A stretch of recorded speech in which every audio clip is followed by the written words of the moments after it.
Pune hit and run case में बड़ा खुलासा भी हुआ है। पुणे में नहीं करवाया कार का रजिस्ट्रेशन। आरोपी के पिता ने बेंगलुरु से कार मंगवाई थी पुणे। मार्च से बिना रजिस्ट्रेशन की गाड़ी चलाने के आरोप भी हैं। आरोपी के पिता पर एक्शन की तैयारी में अब परिवहन विभाग है। आरोपी और बिल्डर की अब मुश्किलें बढ़ सकती हैं। तो गाड़ी का रजिस्ट्रेशन नहीं हुआ था। मार्च से लेकर के ये गाड़ी चलाई जा रही थी और रजिस्ट्रेशन अब तक नहीं कराया गया था। इस पर भी सवाल उठने लगे हैं और अब जो डीलर है जिसके थ्रू ये गाड़ी मिली उस पर भी और साथ ही साथ आरोपी के पिता पर भी कार्रवाई अब हो सकती है। और उधर महाराष्ट्र के डिप्टी सीएम ने निर्भया केस का जिक्र किया और नाबालिग को बालिग मानकर कार्रवाई करने की बात भी कही है। आखिर उन्होंने क्या कुछ कहा है, आइए पहले वो सुनते हैं। जो एप्लीकेशन मूव की है उस एप्लीकेशन में बहुत साफ शब्दों में कहा है कि ये लड़का 17 साल 8 महीने का है। ये जो क्राइम है ये हीनियस क्राइम है और निर्भया कांड के बाद जुवेनाइल जस्टिस एक्ट में जो चेंजेस आए हैं उसमें 16 साल से ऊपर अगर विधि संघर्षित बालक है लेकिन क्राइम हीनियस है तो उसको एडल्ट करके ट्रीट किया जा सकता है और उसको एडल्ट ट्रीट करना चाहिए। डेप्यूटी सीएम, महाराष्ट्र के डेप्यूटी सीएम को आप सुन रहे थे। उन्होंने साफ तौर से कहा है कि हम पूरी तरह से जो है इस मामले में संज्ञान ले चुके हैं और जल्द से जल्द जांच के बाद कार्रवाई का आश्वासन भी उनके द्वारा दिया गया है। नाबालिग आरोपी जो कि 17 साल 8 महीने का है उस पर कड़े से कड़ा एक्शन लिया जाएगा, ये भी बात उनके द्वारा कही गई है। और भी जो जांच में खुलासे हो रहे हैं उसके बाद एक्शन लिया जाएगा। पुणे हिट एंड रन में मारे गए अश्विनी कोष्टा और अनीश अवधिया का परिजनों ने नम आंखों से अंतिम संस्कार किया। मामले में अब पुलिस ने कार्रवाई तेज कर दी है। पब में नाबालिग को शराब परोसने वाले 3 मैनेजर को भी गिरफ्तार किया गया है, तो वहीं नाबालिग के पिता को भी गिरफ्तार कर लिया गया है।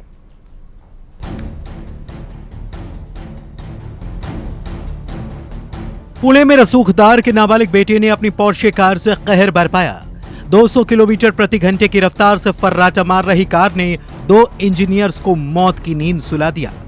घटना का सीसीटीवी भी सामने आया और दोनों मध्य प्रदेश के उमरिया और जबलपुर के रहने वाले थे। जबलपुर के अश्विनी कोष्टा का परिजनों ने नम आंखों से अंतिम संस्कार किया। बेटिया कल तक पुणे में सॉफ्टवेयर इंजीनियर थी, लेकिन अब वो इस दुनिया में नहीं रही। उधर उमरिया में अनीश अवधिया के घर पर मातम है। मां का रो रो कर बुरा हाल है। क्या बोलूं, बस मुझे मेरा बेटा दे दे कोई डॉक्टर। मेरा बच्चा चला गया, उसकी क्या गलती थी?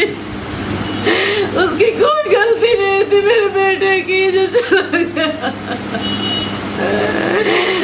मेरे बेटू को क्या गलती थी उसकी जो उसने मेरे बेटे को मार दिया।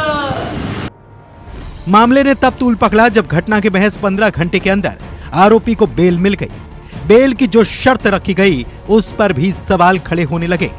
मसलन लड़के को 15 दिन के लिए यरवदा में ट्रैफिक पुलिस के साथ काम करना होगा, दुर्घटनाओं पर एक निबंध लिखना होगा, शराब पीने की आदत का इलाज और काउंसलिंग करानी होगी।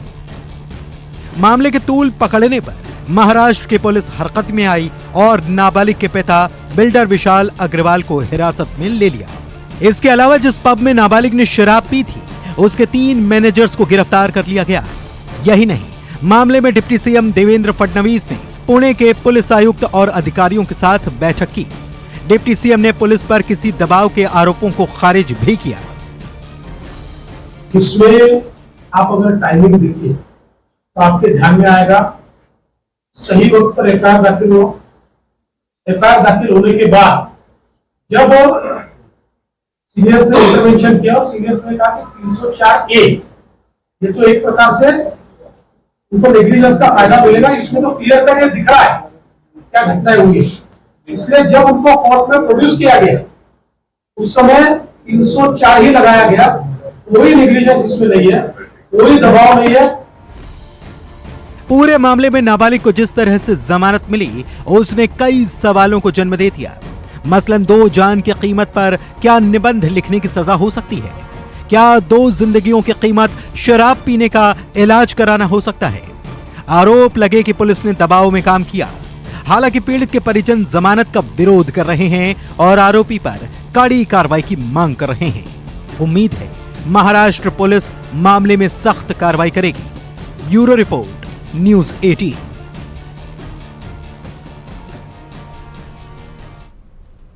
चलिए आगे बढ़ेंगे, रायपुर का जिक्र करेंगे। एम्स में मेडिकल छात्र ने खुदकुशी कर ली। दरअसल मृतक रंजीत भुजन भुवनेश्वर का रहने वाला है। रायपुर एम्स में पीजी की इंटर्नशिप कर रहा था। मृतक छात्र 1 साल से पीछे हो गया था और डिप्रेशन में भी चल रहा था।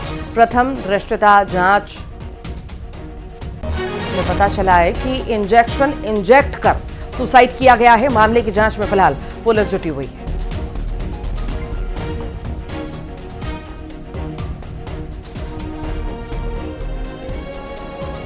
तो इंजेक्शन इंजेक्ट की गई और सुसाइड कर लिया गया ये छात्र के द्वारा।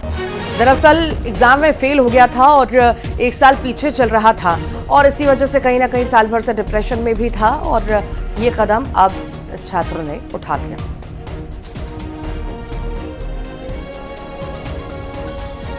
और ज्यादा जानकारी के लिए सहयोगी युगल तिवारी हमारे साथ जुड़ गए हैं। युगल, छात्र ने सुसाइड कर लिया है, इंजेक्शन इंजेक्ट किया है। आखिर शुरुआती जांच में क्या कुछ कहा जा रहा है, क्या कारण रहे हैं?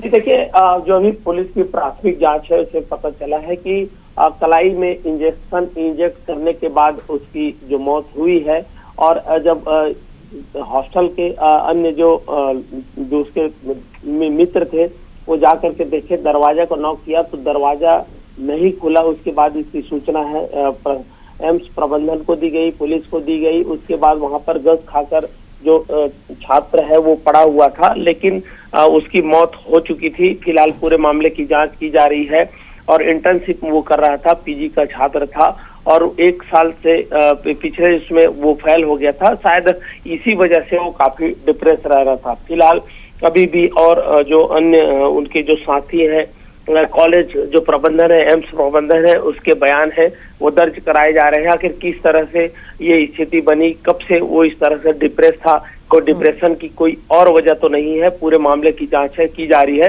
लेकिन अभी जो पता चला है उसमें कलाई पर इंजेक्शन इंजेक्ट करने के बाद है उसकी मौत हुई है। जी वाकई हाल ही में हमने देखा कि इन कुछ ही दिनों में बड़ी संख्या में छात्रों ने मौत को गले लगा लिया, अपनी जान दे दी। कहीं ना कहीं डिप्रेशन और एक प्रेशर की वजह से कहीं ना कहीं ऐसा कदम ये छात्र उठा रहे हैं। बहुत ज़रूरी है कि इन्हें एक सपोर्ट मिले, एक सही गाइडलाइन मिले जिसके तहत ये आगे बढ़े, ना कि ऐसे कदम उठाएं। फिलहाल बहुत शुक्रिया।